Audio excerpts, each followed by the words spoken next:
All right, so let's start 30 Days of Galactics. Now, 30 Days of Galactics is going to be a series of 30 short videos describing a galactic I've interacted with, maybe some messaging depending on if they connect and give me any type of messaging and that sort of thing, but specifically trying to show you their likenesses through spirit art and their energies. So sometimes you might get like a more realistic likeness of who they are. Sometimes it might be more like the quick art that I do, for those of you familiar with that from social media. Many of them are in that quick art project that I've been working on. And different things of that nature. They might be light codes, that sort of thing. The idea is to give you a wide variety of experiences that I have encountered, talk about some of the different beings that are out there, let you ask questions, and try to bring more awareness around the fact that there are not just the main stereotype typical beings that people know. So today I'm going to start with Two Clout. I talked about him kind of more often than a lot of others because I just kind of like him. He's pretty cool. Here's his image. You can see, he's got feathers, he's got these big eyes, porcupine-like, porcupine-ish kind of nose style and that sort of thing. They're like an avian race. Just they don't have the beak. They have feathers, but they have like a mammal nose and that sort of thing. And so these beings are the Tukli. See if I pronounce this right. Tukliatiek. Tukliatiek. They are small. They are probably 3 feet tall compared to humans. If the comparison they've given me is accurate, they're from a planet somewhere around Omicron Persei. Now, when I was meeting them, they came to me very strongly when I was preparing to do spirit art for different beings, and I was connecting to them, and I was like, "Hey, where are you at?" And now his response is, "We don't give the planetary connection to humans and other beings unless they really trust them. They don't want people coming to their planet, and they don't want people coming to their planet because so many bad things have happened to other planets through the act of others knowing the locations.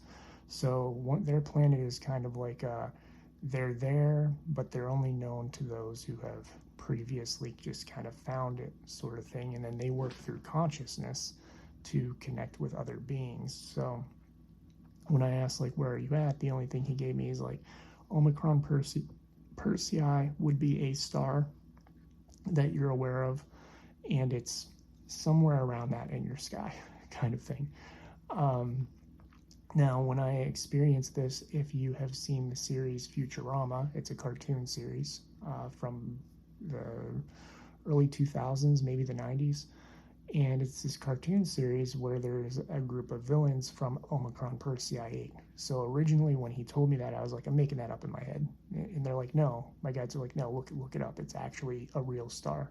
I thought it was this fiction from the cartoon, not an actual star that they used. So the star does exist. And his world is forested, where at least where he's at is very forested. Lots of wildlife, lots of insects. The other day I talked about how I was in the shower and I connected with him, and I was connecting with different beings and saying like, hey, I want to talk to you and share, maybe not necessarily talk to you, but at least share the experiences I've had in this series. And a lot of them were coming in like, yes, share. And he popped in and was like, yeah, absolutely.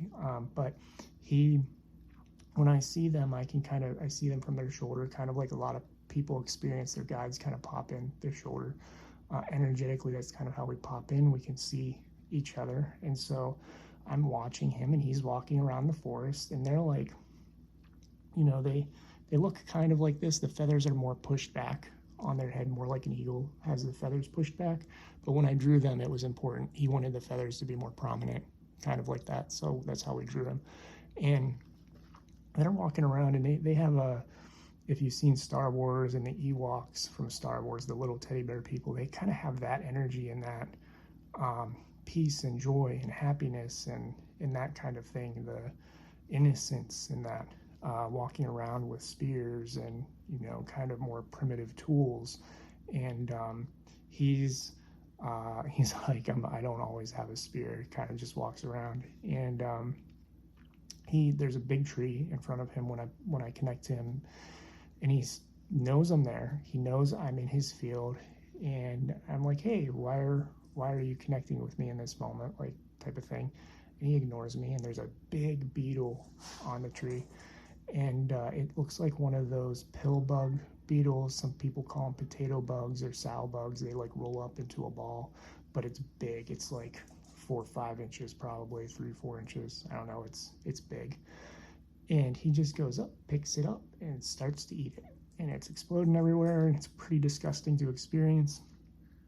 And then he starts talking to me, and he's like, oh, yeah, you want 30 days? What's that? And I explained to him what we're doing. He's like, oh, yeah, let's do that.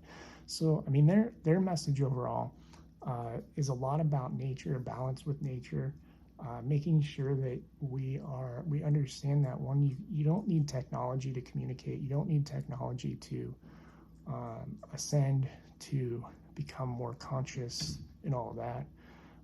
It's part of nature. Everything's energy, natural communication, and you can do it on your own. So we have these beings out there that, you know, they're doing this without technology. They're not leaving in ships. When I asked him if other beings visit, and he's like, yes, but they're very trusted individuals, trusted species and stuff that know that they're there. And the way they communicate is primarily through consciousness, which you can do too. You know, everybody can raise their vibration. And for some people, keep in mind, it takes a lot more work. For other people, it takes, you know, it can even take lifetimes depending on where you're at in your ascension.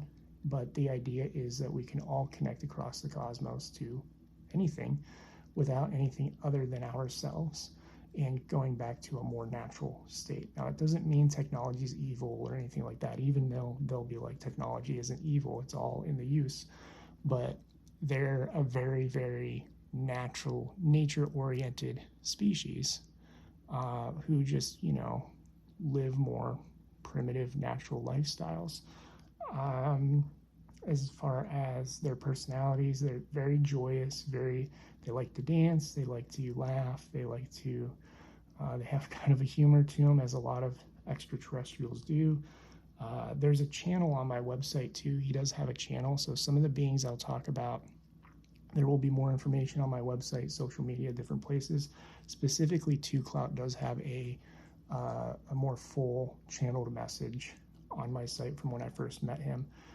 Just looking at some of the things he said the first time. They've met a lot of the galactic nations and don't leave their planet, speak telepathically, they explore their energetic body. They stay out of galactic affairs because they don't want others in their natural habitats, but they love sharing experiences and creating friendships across the stars. That was one of his big messages. Now as I'm connecting and seeing him, it's almost like they've got a little fire going, and there's a bunch of them sitting around it, and just saying that, like, community is important. Having community that is like-minded, specifically pointing to his mind, meaning telepathically like-minded, which means your community is not just your community of people that you physically interact with. Your community is also your community of spirit guides, your community of galactics, faeries, all these other beings. You're never alone. That is part of your community. That is part of the community you're building and that you should build. It doesn't have to all be human interaction. And what you'll realize as you wake up more, for those of you who have not gone through this process, is that you end up shedding a lot of human interaction.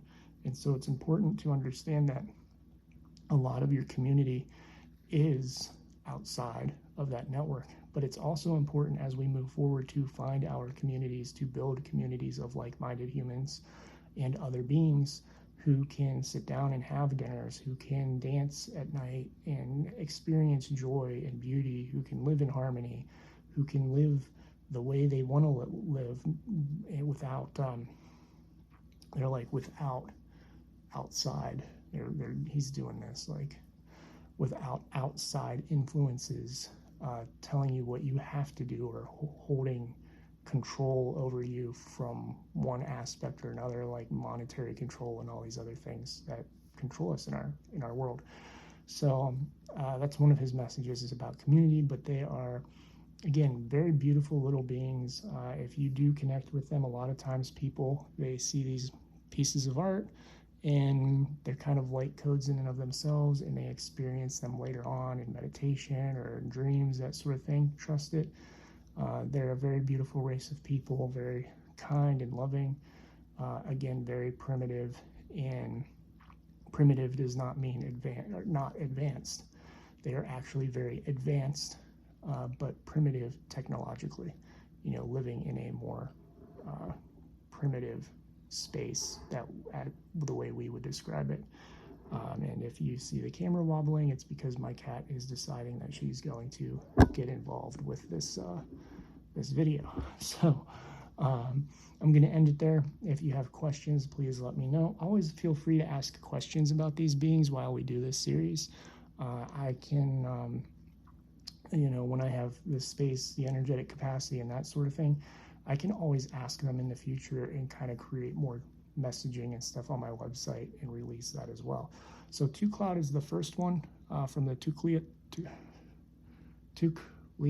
Tiek. It's a name that I a lot of times have trouble repronouncing, but Tukliat Tiek. And they are, again, a beautiful race. If you feel called to try to connect with them, you're more than welcome to, telepathically, quantumly, and meditation type of thing. And just be aware that they may not show themselves to you.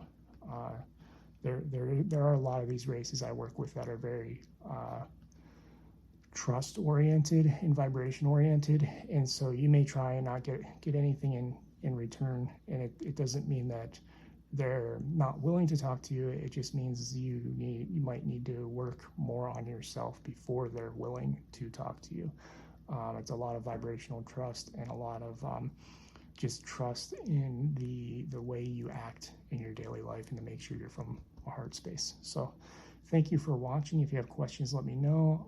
If you're interested in spirit art readings, they a lot of times look kind of like this guy here with the detail. Or adopt a spirit or divine council transmissions, visit awakenwithwillow.com. Thank you all. I love you all.